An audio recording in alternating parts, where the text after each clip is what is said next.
দায়ে কাজ করি, কিন্তু আল্লাহর বিধান মেনে চলি। আর ছোট ভাইয়া, প্রয়োজন ব্যতিরেকে মেয়েদের অন্য কোনো পরপুরুষের সাথে মাথা উঁচু করে কথা বলাও জায়েজ না। আমি যদি পারতাম তাহলে নিজেকে ঘরে আটকে রাখতাম, শুধুমাত্র আমার স্বামীর খেদমত করার জন্যই কাজ করতাম।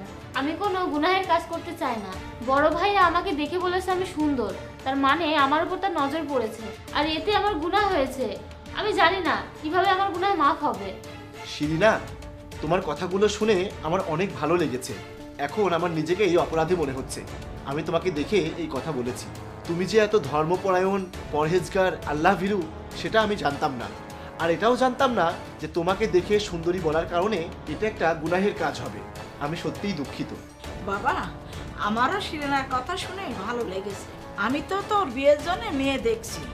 আমার মনে হয় তুই শিরিনাকে বিয়ে করলে তুই সুখী হবি, কারণ এমন একজন পরহেজগার নারী একজন পুরুষের কাছে সবচেয়ে দামি। মা, তুমি এসব কি বলছো? ভাইয়া যদি কাজের মেয়েকে বিয়ে করে তাহলে আত্মীয় স্বজন, সমাজের মানুষের কাছে আমাদের সম্মান থাকবে, সবাই যে সিসি করবে।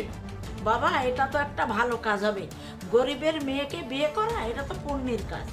সংসার করার জন্য কে কি বলল সেটা না ভেবে গুণবতী স্ত্রী পাওয়া এটা ভাগ্যের ব্যাপার। হ্যাঁ মা, তুমি ঠিকই বলেছ। একজন আদর্শ, পরহেজগার, গুণবতী মেয়েই পারে একটা সুন্দর সংসার উপহার দিতে।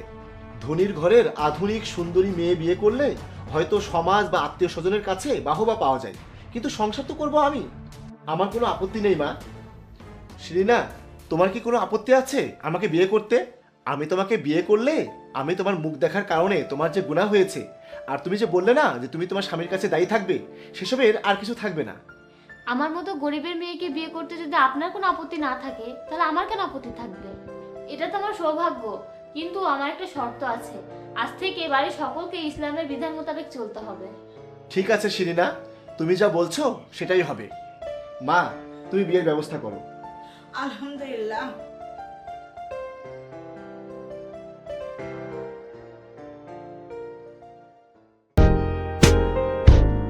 In night's embrace, I feel your heartbeat.